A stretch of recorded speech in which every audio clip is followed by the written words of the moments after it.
बिस्मिल्लाहिर्रहमानिर्रहीम अस्सलाम वालेकुम। Welcome back to my channel. कैसे हैं आप लोग सब? उम्मीद करती हूँ आप लोग सब खैरियत से होंगे जी। हम भी अल्लाह का शुक्र है बिल्कुल ठीक ठाक। तो जी अभी इस वक्त ब्लैंकेट में बैठी हुई मैं वॉइस ओवर कर रही हूँ। बड़ी ठंड सी हो रही है, मतलब ये है कि ठंड मतलब कराची में ठंड आ चुकी है। और कराची में जो लोग रहते हैं वे इनको तो पता ही होगा। वैसे तो इतनी कोई ज़्यादा ठंड होती नहीं है, लेकिन अभी फ़िलहाल 2 दिन से रात थोड़ी ठंडी हो रही है, काफ़ी अच्छी खासी ठंडी हो रही है। तो यहाँ पे नाश्ता वगैरह हमने कर लिया था और दोपहर में खाना खाने का कोई मूड नहीं था, तो बस यहाँ पे थोड़ी सी मंचलिंग करने का दिल कर रहा था। तो मुझे सबसे अच्छे जो मतलब जो पापड़ लगते हैं ना, वो यही वाले लगते हैं, लेस पापड़। क्योंकि ये बहुत मतलब अच्छे भी होते हैं और सादा भी सिंपल होते हैं। और इसका फ्लेवर भी मुझे यही एक ये वाला फ्लेवर, एक सॉल्टेड फ्लेवर जो आता है ना येलो वाला, दो ही फ्लेवर अच्छे लगते हैं। रेड वाला तो बिल्कुल भी अच्छा नहीं लगता। तो खैर अपनी अपनी चॉइस है, जिसको जो पसंद है वही खाता है। बाकी बहरहाल मुझे यही पसंद है। और यहाँ पर जैसा भी ये जो लेस पापड़ है ना, ये फ़हद की बर्थडे में आए थे बच्चों ने गिफ्ट करे थे उसको। तो यहाँ पे ये थोड़ा सा बर्थडे का केक जो है ना बच गया था, तो बस हम लोग वो खाना तो दोपहर में खाने का कोई मूड नहीं था। और बस मैंने थोड़ा सा ना ये केक ही खा लिया था, क्योंकि हम लोग को केक बहुत पसंद है और हस्बैंड थोड़ा ज़्यादा ही लेकर आए थे, ताकि हम लोग 2 दिन तक आराम से सुकून से खा सकें। और बच्चों को भी बहुत पसंद है। तो जी यहाँ पर ये देखें ज़रा, इनकी शरारतें देखें ज़रा, बच्चों की शरारतें। बच्चों को भी ना बड़ा शौक़ होता है बड़े चमक धमक के कपड़े पहनने का, इस टाइप की जो भरी हुई फ़्रॉकें होती हैं वो पहनने का। हालांकि हम लोग को नहीं होता है शौक़, हम लोग इसको हटा देते हैं, एक्सपायर कर देते हैं, लेकिन बच्चों जो होते हैं ना ये अपनी खेल में रख लेते हैं। अब ये नबिया को देखें ज़रा, ये सारे इन लोगों ने खेल लगाया हुआ है, सारे बच्चों ने मिलकर। और जो है ना ये लोग रोज़ाना मतलब खेलते हैं स्कूल से आके, ट्यूशन से आके। और दोपहर का टाइम होता है ना, 2 घंटे तो 2 घंटे तो इनका खेल का टाइम होता है। तो ये ज्वेलरी और ये कपड़े वगैरह सब बड़ा शौक़ होता है इन बच्चों को पहनने का। हालांकि दानिश मेरे जो हस्बैंड हैं उनको बिल्कुल भी पसंद नहीं है। नबिया बहुत ज़िद करती है, बाबा मुझे शरारा पहनना है, मुझे गरारा पहनना है, मुझे हैवी सूट पहनना है, हैवी फ्रॉक्स पहननी है। लेकिन हस्बैंड बिल्कुल भी नहीं दिलवाते हैं इसको। बोलते नहीं है थोड़े से स्टाइलिश कपड़े पहनो, या फिर मतलब ना वैसे कपड़े पहनो जो फैशन लेवल हो। ये इस टाइप के भरे हुए कपड़े ना मुझे पहनने देते हैं, ना खुद मतलब बच्चों को पहनवाते हैं। मेरे हस्बैंड को पता नहीं क्यों पसंद नहीं है, वो बोलते हैं सिंपल कपड़े होने चाहिए, सिंपल पहनो। यहाँ मनिया को देखें ज़रा जैसा बड़ों को देखती है ना वैसा ही सेम हरकतें करती हैं। और यहाँ दे बेचारे लड़कियाँ खेल रही थी ना, तो मैंने कहा इसको भी खिला लो, बहुत तंग कर रही थी, काम भी नहीं करने दे रही थी। तो बस यहाँ पे सारे के सारे बच्चे जमा हो जाते हैं, खेलते हैं ना, तो यहाँ पे इनको भी थोड़ा सा खेल में लगा देती हूँ।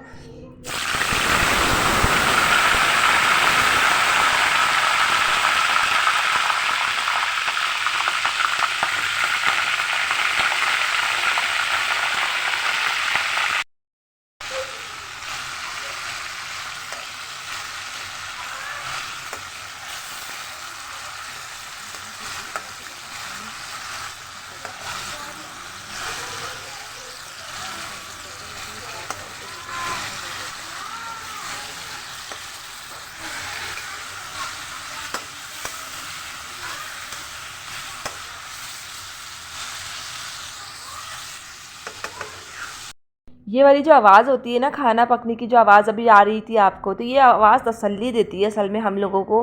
जब हमें बहुत ज़्यादा भूख लगी हुई हो ना, तो ये आवाज़ हमें बहुत तसल्ली दे रही होती है कि खाना अभी चूल्हे पे पक रहा है। क्योंकि मैं ये आवाज़ सुनती हूँ ना, मुझे तसल्ली होती है कि हाँ खाना चूल्हे पे पक रहा है। और बड़ा अच्छा लगती है मुझे छन छन छन छन की आवाज़। मतलब ये कि खाना पकता है, वो ऑयल वगैरह में कोई चीज़ डाल दो तो एकदम से आवाज़ आती है ना, बड़ा अच्छा लगता है। तो यहाँ पे खैर मैं बना रही थी चिकन का सालन बना रही थी। तो वह अभी फ़िलहाल कढ़ाई मेरे पास थी, तो मैंने सोचा मैं कढ़ाई में ही बना लेती हूँ। तो यहाँ पर जो है ना, वैसे आप इसको कढ़ाई भी कह सकते हैं, मैंने कढ़ाई में ही बनाया है। ये कढ़ाई में मैंने आधा किलो चिकन ले ली थी, और बाकी ये कि मैंने इसको फ्राई करके निकाल लिया था। और मीडियम साइज़ की जो प्याज मैंने एक दिन पहले काटी थी, वो मैंने हल्की सी फ्राई कर ली थी, ब्राउन टाइप की कर ली थी। और उसके बाद मैंने हरी मिर्चों का पेस्ट ऐड कर दिया, अदरक लहसुन का पेस्ट ऐड कर दिया, और चिकन भी ऐड कर दी थी। उसके अलावा मैंने वाइट मिर्चें होती है ना, सफ़ेद मिर्चें, वो ऐड कर दी थी, काली मिर्चें थोड़ी सी ऐड कर दी थी। और आप शान का कढ़ाई मसाला ले लीजिए, आधा पैकेट मैंने इसके अंदर वो ऐड किया था। और इसको अच्छे से मैंने ना भून लिया था। तो अब भूनने के बाद जो है ना मैंने इसको फिर हल्की आंच पे दम पे रख दिया था। वैसे तो हाफ़ डन ये हो चुकी थी पहले ही जब मैंने इसको फ्राई किया था, फिर ये बाद में भी हाफ़ डन में हो गई थी। जो थोड़ी बहुत कसर थी फिर मैंने इसके अंदर मोटी वाली हरी मिर्ची ऐड कर दी थी और मैंने इसका दही भी ऐड किया था। और लास्ट में, बिल्कुल लास्ट में मैंने इसके अंदर मलाई की जगह जो है ना, मेरे पास मलाई नहीं थी तो लास्ट में जो है ना मैंने इसके अंदर वो ऐड कर दी थी, दूध की मलाई होती है ना, वो ऐड कर दी थी। क्रीम वैसे आती है इसके अंदर, चिकन के अंदर क्रीम जानी थी लेकिन क्रीम मेरे पास थी नहीं और क्रीम ना बहुत जल्दी ख़राब भी हो जाती है। फिर एक पैकेट तो इतना ज़ाहिर सी बात है, मेरी फैमिली छोटी है तो मतलब मुझे तो इतना यूज़ में नहीं आता है। अब मैं क्रीम नहीं लेती हूँ क्योंकि बहुत जल्दी एक्सपायर हो जाती है, जल्दी ख़राब भी हो जाती है। तो अब मैं ना सिंपल सी दूध की मलाई, थोड़ा सा दूध डाल के मलाई को अच्छे से फेंट लेती हूँ। तो यहाँ पर ये नेक्स्ट डे का व्लॉग है और नबिया जा रही थी, विंटरलैंड जा रही थी, स्कूल वालों की तरफ से पिकनिक पर जा रही थी। तो वो सुबह ही उठ गई थी 8:30 बजे और बाकी है कि वो चली गई थी पिकनिक पर। फ़हद को मैंने नहीं भेजा क्योंकि फ़हद छोटे हैं और शरारतें भी करते हैं, तो इसलिए मैंने फ़हद को नहीं भेजा। और ये बाकी ये हमारा घी का जार हैगा, बहुत ज़्यादा गंदा हो रहा था तो बस मैं जब भी इसके अंदर घी ऐड रिफ़िल करती हूँ ना तो मैं इसको लाजमी वॉश करती हूँ क्योंकि ये चिकने बर्तन होते हैं और फिर बड़े गंदे गंदे से लगते हैं। तो इसलिए ऑयल की बाल्टी होती है मेरे पास, वो भी मैं जब भी ऑयल डालती हूँ लाजमी उसको वॉश करती हूँ। और इसके अलावा जो घी की ये वाली बाल्टी, ये घी की जो डब्बा है ना, ये भी हमारा घी ख़त्म हो गया था तो मैंने सोचा पहले मैं इसको अच्छे से वॉश कर लेती हूँ, फिर नेक्स्ट डे मैं इसके अंदर घी रिफ़िल कर लूँगी। तो इससे ये होता है कि चिकने चिकने बर्तन भी नहीं लगते हैं और साफ़ सुथरे लगते हैं। तो जी कमरे की हालत इस वक्त ये हो रही थी कि पूरा कमरा फैला हुआ था और आजकल सर्दियाँ हैं तो इतनी अच्छी सुकून वाली नींद आती है ना कि बिल्कुल भी दिल नहीं करता है बिस्तर से उठने को। सुबह भी बड़ी मुश्किल से मेरी आँख खुलती है। तो बस यहाँ पे हस्बैंड जब ऑफिस चले जाते हैं ना तो मैं भी सो जाती हूँ। पीछे से जो आवाज़ आ रही है प्लीज़ इग्नोर कीजिएगा। हालांकि मैं इतना मना करती हूँ कि भाई वॉइस ओवर कर रही हूँ, शोर ना करो, लेकिन ये लोग नहीं मानते, बड़ा शोर करते हैं वॉइस ओवर के टाइम भी। तो बस यहाँ पे हो गया था दोपहर का टाइम और रात में ना हमारा गैस चला जाता है 11 साढ़े 11 बजे हमारा गैस बिल्कुल बंद हो जाता है। तो फिर दूध अब आजकल ना मैं सुबह में ही गर्म कर रही हूँ, रात में तो गैस ही नहीं होता है, क्या गर्म करो। तो इसलिए जो है ना बड़ा तंग करा हुआ है गैस वालों ने। सर्दियों में ना गैस वाले जीने नहीं देते हैं। तो आज झाड़ू लगाना इतना मुश्किल हो गया था। असल में उल्टी हवा चल रही थी, कोयटा की हवा होती है ना वो चल रही थी और कचरा इतना ज़्यादा उड़ रहा था, मुझे इतना गुस्सा भी आ रहा था लेकिन मज़ा भी बहुत आ रहा था नए नए फ़र्श पे झाड़ू लगाने में।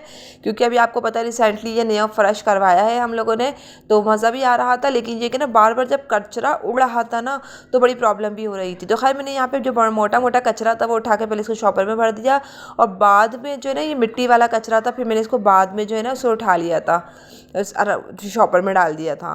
तो यहाँ पे ये दोपहर का टाइम था, मनिया को भी मैंने रेडी कर दिया था। आजकल मनिया और मैं, पता है आपको कितने बजे उठ रहे हैं, हम लोग 1 बजे सोकर उठते हैं। वैसे तो मैं सुबह उठ जाती हूँ 7 बजे, मनिया भी मेरे साथ उठ जाती है क्योंकि हस्बैंड ऑफिस जाते हैं, बच्चे स्कूल जाते हैं। फिर मैं नाश्ता वगैरह करवा के दोबारा से सुला देती हूँ मनिया को, क्योंकि आपको पता है आजकल विंटर्स हैं, बच्चे फिर ठंड में इधर उधर घूमते हैं, सीना ख़राब होता है, चेस्ट इन्फेक्शन होता है, हवा लगती है सीने पर। तो मैं इनको खाना वगैरह खिला के जो है ना खुद ही सुला देती हूँ ताकि ये बाहर ना निकले कमरे से। और आजकल वैसे भी मौसम ठंडा हो रहा है तो बच्चों की बड़ी एहतियात करनी पड़ती हैगी कि इनके सीने पे हवा ना लगे, चेस्ट वगैरह ख़राब ना हो फिर। और ये है कि ना बच्चे कमरे में ही रहें, गर्माहट में जितना रहें ठीक है। तो जी आ गई ये खून बनाने की फैक्ट्री और आप लोग को सबको इस फैक्ट्री से ना फ़ायदा उठाना है, क्योंकि आजकल ये जो खून बनाने की जो फैक्ट्री आई हुई है ना ये बड़ी ही मज़ेदार हैं। और पहले स्टार्टिंग में ये खट्टे आ रहे थे अनार, लेकिन अब बहुत ज़्यादा अच्छे मज़े के आ रहे हैं, मीठे अनार आ रहे हैं। और अब अभी आप अनार लेना तो मतलब बड़ा साइज़ देख कर लें, क्योंकि वो फिर मीठे निकल जाते हैं। छोटे छोटे जो होते हैं ना वो बड़े खट्टे होते हैं और जो है ना खट्टे फिर आपको पता है गला ही ख़राब करते हैं। तो इसलिए जो है ना मैं भी बड़े बड़े अनार ही देख के लेती हूँ। फुल साइज़ के जो अनार होते हैं ना, ज़्यादा बड़े भी ना हो लेकिन ये कि बड़े हों बस, ठीक है। तो ये कि ना वो खट्टे भी नहीं होते हैं और आपका गला भी ख़राब नहीं होगा। और आपको जो है ना खून की कमी अगर हो गई है तो उससे आपको खून भी बन जाएगा। और अनार वैसे भी बहुत ज़्यादा फ़ायदेमंद है, हमारी हेल्थ के लिए बहुत अच्छे हैं। तो इसलिए हमें मौसमी सीज़न का फल भी है और हमें लाजमी यूज़ करना चाहिए। हम सब ख़वातीन को, जो भी मेरी वीडियोस देख रहे हैं, ब्लॉग देख रहे हैं, तो ज़रूर जो है ना इस खून बनाने की फैक्ट्री से फ़ायदा उठाएं। और बाकी यहाँ पे मैंने दाल बनानी थी, आज दाल चावल बनाने थे। तो मिस्र की दाल भी कहते हैं इसको काला मसूर की दाल भी कहते हैं, इसको मलका मसूर की दाल भी कहते हैं। और इसको बड़ी मज़े की दाल बनती है। ये मैं काफ़ी टाइम बाद बना रही थी, तकरीबन 1 से 1.5 महीने बाद में बना रही थी। और यहाँ पे ना अच्छा इसमें टमाटर वगैरह तो कोई जाता नहीं है। लास्ट में मैंने इसके अंदर ना इमली का पल्प ऐड कर दिया था। तो उससे बड़ा मज़े का खट्टा सा फ्लेवर आ जाता है इसका और बड़ा अच्छा टेस्ट होता है। वैसे इस दाल का जायका भी होता है इसके अंदर। तो बस यहाँ पे मैंने सिंपल सी ये दाल दोपहर में ही चढ़ाने रख दी थी क्योंकि दिन बहुत छोटे हैं। अच्छा, इसके अंदर हरा धनिया तो ऐड नहीं होगा, इसके अंदर पुदीना ही जाएगा। तो बस मैंने पुदीने को अच्छे से पानी में भिगो दिया था ताकि इसकी मिट्टी जो है ना नीचे बैठ जाए। और पुदीने को थोड़ा सा बारीक सा काट के मैंने इसके अंदर, मतलब मोटा मोटा सा ही काट के मैंने इसके अंदर ऐड कर दिया था। तो इसके अंदर पुदीने की खुशबू होती है, इसका फ्लेवर होता है ना, इस दाल में चार चांद लगा देता है। बड़े मज़े की बनके तैयार होती है। और अच्छा, भगार के टाइम ना मैंने इसके अंदर हल्की सी हल्दी भी ऐड करी थी, इससे बड़ा अच्छा कलर आ जाता है दाल का। तो बस यहाँ पे मैं चावल बना लूँगी, दाल चावल हो जाएंगे क्योंकि सिंपल दाल खाना मेरे हस्बैंड तो बड़े नखरे करेंगे, दाल नहीं खाएंगे। और बच्चे भी ना बड़ा शौक से खा लेते हैं थोड़े से दाल चावल। और वैसे भी सर्दियों में मैं बहुत ही कम बनाती हूँ चावल, तो ना तकरीबन जब से विंटर्स आनी स्टार्ट हुई है, 1 महीना हो गया है, मैंने तकरीबन एक बार ही चावल बनाए हैं, ज़्यादा नहीं बनाए हैं। तो यहाँ हस्बैंड ककड़ी ले आए थे, ककड़ियाँ भी बहुत अच्छी आई हुई हैं, मज़े की आई हुई हैं। और सीज़न का फल है ये, सीज़न की इसको फल भी कह सकते हैं आप, क्योंकि ये हमारे लिए बहुत ज़्यादा फ़ायदेमंद होती है। तो जी आज का व्लॉग मेरे यहीं तक था। उम्मीद करती हूँ आपको ज़रूर पसंद आया होगा। अगर पसंद आ जाए तो प्लीज़ लाइक और सब्सक्राइब करना बिल्कुल नहीं भूलिएगा। और मुझे, मेरी फैमिली को अपनी दुआओं में याद रखिएगा। सो मिलती हूँ बहुत जल्द एक न्यू व्लॉग के साथ। तो थैंक यू फॉर वॉचिंग। अल्लाह हाफिज़।